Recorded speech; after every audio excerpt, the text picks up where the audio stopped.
There's a quiet way we learn, or should I say we've learned to disappear. It's not dramatic. It's just we do it slowly. We've learned to pull back a little, to soften or tone down our opinions. We naturally, without effort, lower our laughs just so it doesn't echo too loudly.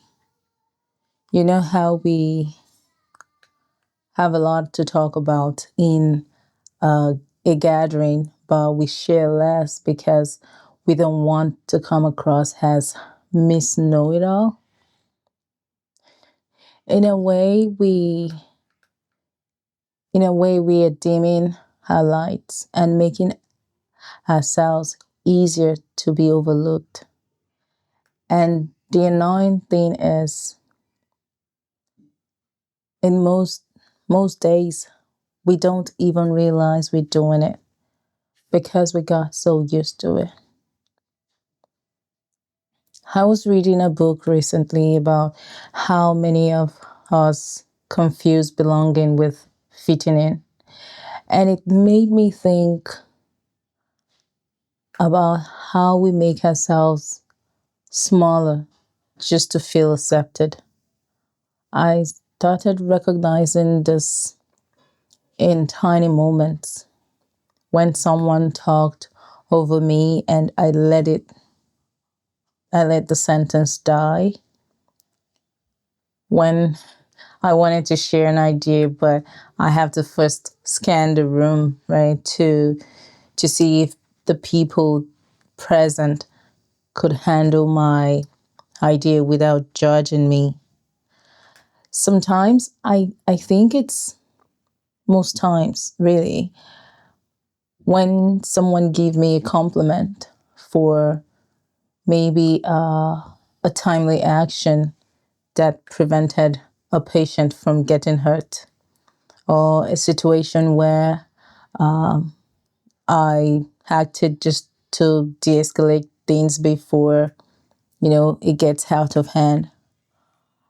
Most times what I do is I rush to pass the compliment to someone or to something else just to shrink it down. This moment really didn't look dramatic, but they told the truth. What I truly desire is freedom to speak without rehearsing every word in my head first. I don't mean the kind of rehearsal that we that don't have English as our first language, we do before we speak.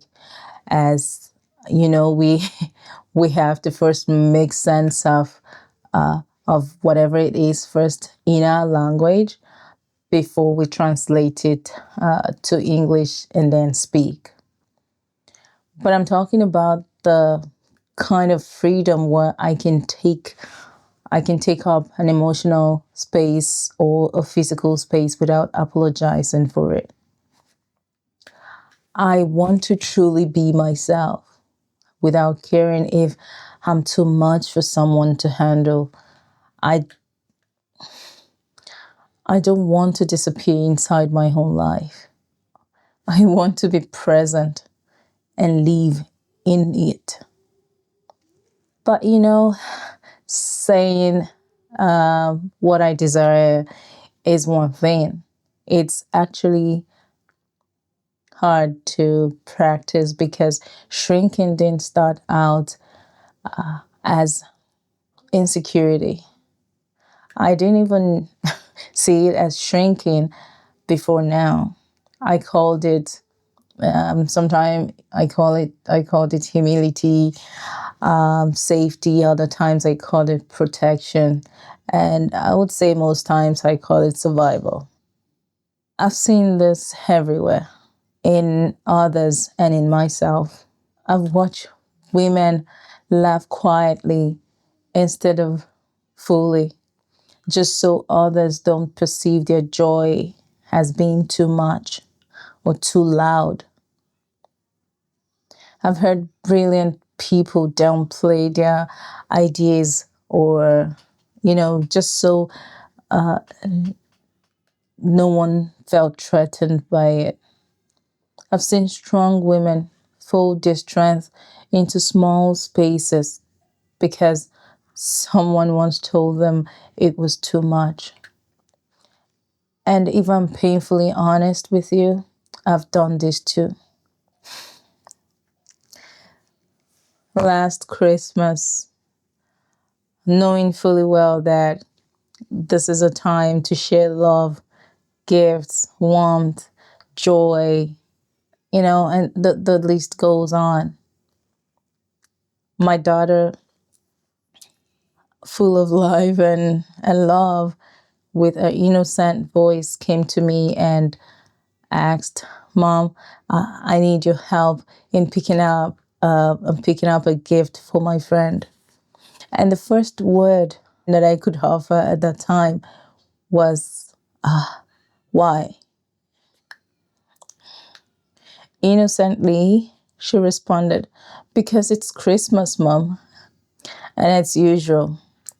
As usual, I went on to give reasons why she shouldn't, especially if the friend didn't give her a gift first. So the other friends won't perceive her as doing too much. And for crying out loud, they're kids and it's Christmas. She was sad, and what she said stayed with me. "Mom, you're a nurse. You give all the time, selflessly, without caring what people think or say." This made me realize that I've not been living fully. This is not the person I am. I'm not I'm not supposed to shrink myself. I felt bad and still do, because somewhere along the way, being smaller felt more acceptable, more natural, as there's a tendency of people liking you more, and you're more manageable for people. But from all this lived experience of mine and of others that I'm aware of, I can for certain say shrinking doesn't protect us. It erases us. Shrinking is far from humility, because that is what we would call it. But it is fear in disguise. We tell ourselves it's fine or it's not a big deal, right? But every time we make ourselves smaller, we teach people around us and even ourselves to expect less from us. Therefore, I'm learning something new now, and this is something I have to constantly remind myself. Taking up space doesn't mean I am overpowering anyone. It means I am honoring who God made me to be, that I am letting my presence exist without an apology,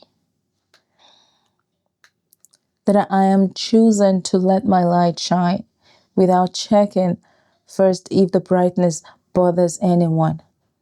If they cannot stand my brightness,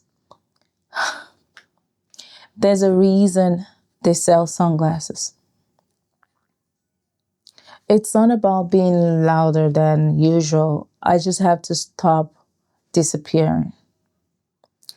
So now when I catch myself shrinking, even just a little, I take a pause.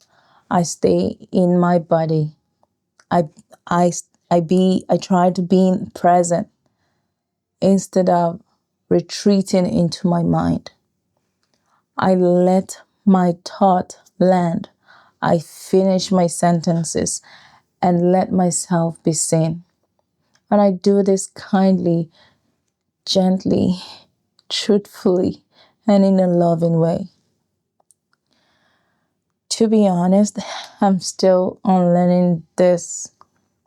Some days the instinct to shrink is really strong, but I'm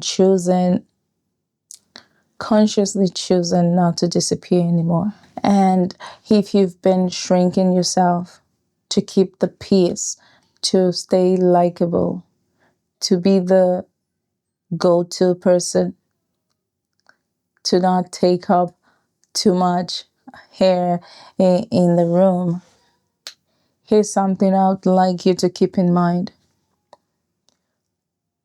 The fact that you're aware that you're shrinking yourself is a sign that you were never meant to be small. You don't have to dominate a room to belong in it. If you're in it, you belong there. You don't have to shrink to be accepted. You have to stop seeing your presence as a problem. Don't sense your voice as a noise disturbing others. You get to exist in the exact size God created you to be. And believe me when I say that size is not small. Thanks for listening to my ramble. I'll see you in the next one. Take me deeper than before. Take me as I am. I ain't got it all together.